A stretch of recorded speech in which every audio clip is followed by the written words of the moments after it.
Connaissez-vous le Yokan? Cette pâtisserie à la texture sucrée et raffinée est faite à partir d'une pâte de haricots rouges, une matière fraîche et lisse qui fond dans la bouche. C'est l'une des nombreuses catégories de la pâtisserie traditionnelle wagashi. D'origine chinoise, le Yokan, ou Yangeng en chinois, est introduit au Japon entre la fin du 7e siècle et la seconde moitié du 16e siècle par les moines bouddhistes. D'abord salée, les moines avaient interdiction de manger de la viande, la pâte se développa en version sucrée et gelée. C'est la naissance de la pâtisserie japonaise que nous connaissons aujourd'hui. De la gastronomie japonaise, on connaît les sushis, les brochettes, parfois l'anguille, mais la pâtisserie demeure un art méconnu. Deux designers français, Olivier Guillemin et Olivier Védrine, passionnés de culture japonaise, ont fondé Yokan Collection in Paris en 2010. Le but ? Lever le voile sur l'univers et la richesse du Yokan. Olivier Védrine et moi-même, donc on est deux designers et nous avons une agence et on travaille beaucoup avec le Japon. On est très sensible, je dirais, à cette culture.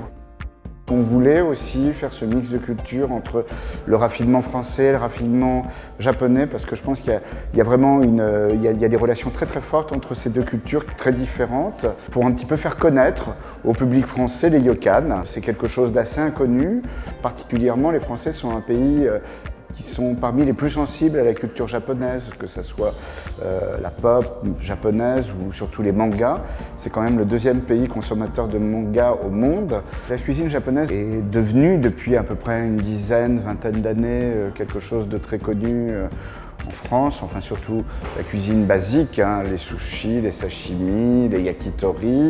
Mais il y a une énorme richesse de cuisine au Japon. On s'est jeté un petit peu sur le poisson cru en délaissant un petit peu toutes les autres versions de cuisine.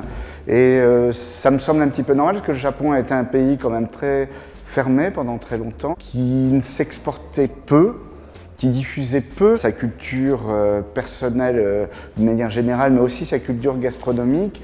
Et je pense que c'est une des raisons pour lesquelles on ne connaît pas encore bien les Yokan. On trouvait que c'était formidable, je dirais, d'initier le public français à ces Yokan.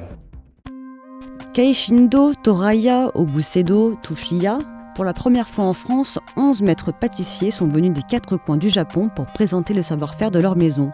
Un parcours pédagogique et gustatif conçu pour nous faire entrer dans l'univers de la pâtisserie japonaise et ce faisant, faire évoluer le regard sur la pâtisserie traditionnelle française.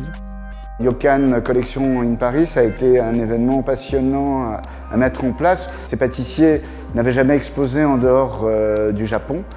Donc c'était pour eux la première fois, c'était une première découverte. Donc il y a eu pas mal de réunions à Paris, à Tokyo. Les 11 pâtissiers qui participent à cette manifestation représentent un petit peu les 11 sortes de Yokan un petit peu différents qu'on peut trouver au Japon et ils sont vraiment issus de toutes les parties du Japon. On a des pâtissiers du nord du Japon, du sud, de Kyushu, de Sapporo, de Tokyo, des pâtissiers qui travaillent, je dirais, dans un environnement plus urbain, mais il y en a quelques-uns qui viennent vraiment du fin fond du Japon, dans la campagne profonde du Japon. Donc c'est ça aussi qui a été formidable. Et leur idée de créer ce collectif de Yokan Collection, en fait, il y a 118 pâtissiers qui en font partie. Il y en a 11 qui ont souhaité participer à cette première opération. Mais je suis sûr qu'on aura la possibilité de découvrir bientôt d'autres pâtissiers japonais à Paris. C'est Toraya, l'une des 11 maisons pâtissières japonaises, qui s'est installée à Paris la première, dans les années 80. Cette entreprise familiale, transmise de père en fils depuis près de 5 siècles, est l'une des plus vieilles maisons de pâtisserie japonaise. Mitsuharu Kurokawa, fils de l'actuel président de Toraya, nous embarque dans l'aventure familiale. C'est mon grand-père qui a décidé il y a 35 ans de s'installer à Paris. Ils ont constaté que c'était très apprécié en France. Cela vient de Kyoto, qui est une ville très culturelle et très traditionnelle. Ils ont trouvé beaucoup de points en commun entre Kyoto et Paris, le côté artistique et culturel tout en conservant le côté traditionnel. C'est pour cela qu'ils ont choisi Paris. On fait attention de ne pas changer de qualité entre le Japon et ici. On présente vraiment la pâtisserie japonaise dans toute sa tradition, telle qu'elle a été appréciée depuis des centaines d'années au Japon. Nous faisons vraiment attention de préserver cette qualité. Considérée comme un art à part entière, la confection du ryokan se rapporte à la recherche du beau et du bon. Les ryokans se déclinent à l'infini sous différentes formes, couleurs et saveurs selon les saisons, un peu comme la mode. Ils sont principalement constitués de 3 ingrédients principaux. Dazuki, haricot rouge japonais riche en vitamine B1, l'agar-agar, un gélifiant naturel à base d'extrait d'algues et de sucre traditionnel japonais, et le wasabondo.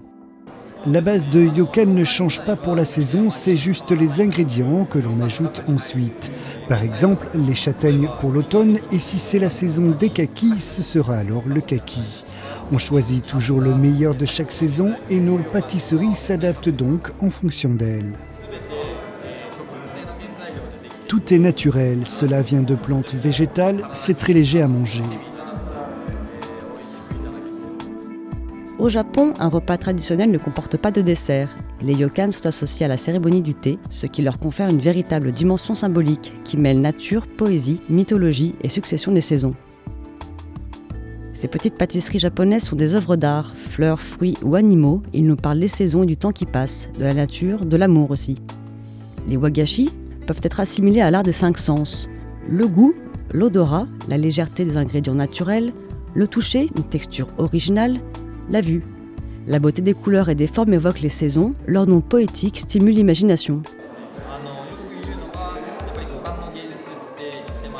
Si je dois définir en un mot le ryokan, ça serait un art de 5 sens. Ce n'est pas juste le goût, il y a le toucher et surtout de l'imagination pour les packaging, car même visuellement, il faut que cela raconte une histoire.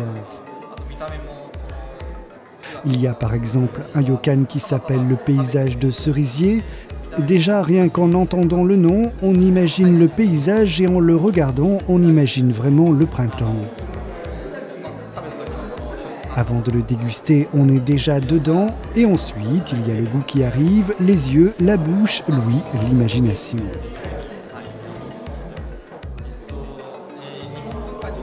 En général, les Japonais sont très appréciés à Paris. En revanche, question nourriture, lorsqu'il s'agit de déguster, il y a un pas à faire. Quand ce sont des produits que nous ne sommes pas habitués à avoir en bouche, la première fois, ça fait bizarre. On évoquait les sushis, eh bien c'est pareil. Il y a une dizaine d'années, à Paris, on ne pensait pas manger de poisson cru. Ça faisait bizarre, mais maintenant, il y a beaucoup de gens qui adorent ça parce que la bouche est habituée.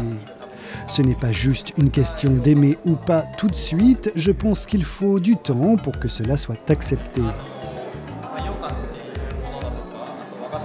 Il faut le faire connaître et petit à petit, dans quelques dizaines d'années, le ryokan se fera plus simplement accepter à Paris.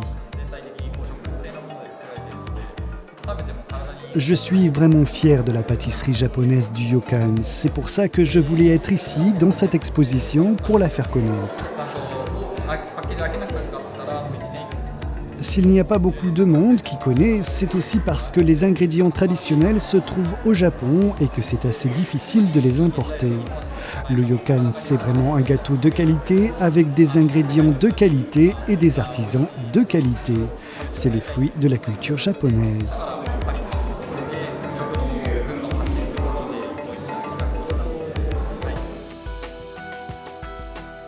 On a conçu l'exposition un petit peu dans l'idée de montrer ces pièces parce qu'elles sont présentées pour la première fois, elles sont très rares. C'est quand même des articles de luxe au Japon, il faut le savoir. C'est-à-dire que le ryokan, ça ne s'achète pas dans les supermarchés, ça s'achète dans des pâtisseries traditionnelles, dans des salons de thé très très raffinés. C'est vraiment des produits très haut de gamme.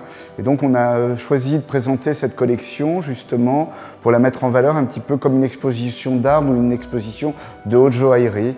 Et c'est vrai que quand on rentre dans l'exposition, on découvre ces œuvres qui sont très raffinées, très ciselées, avec des couleurs, des formes, des volumes très travaillés. Il y a un travail aussi énorme qui est fait au niveau du packaging.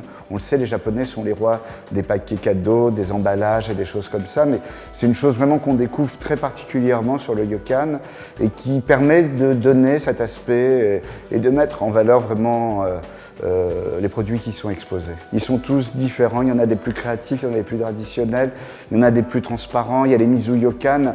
Ce qui est formidable, c'est que en général, les gens, quand on leur parle de yokan, ils pensent toujours à des pâtes un petit peu étouffantes, de pâtes de haricots rouges, mais en fait, on se rend compte à travers cet événement qu'il y a une variété. C'est un petit peu comme les fromages en France, le yokan au Japon. Selon les Japonais, la consommation régulière de yokan permettrait de réduire le stress et d'apaiser l'esprit. Une vraie bouchée de zénitude.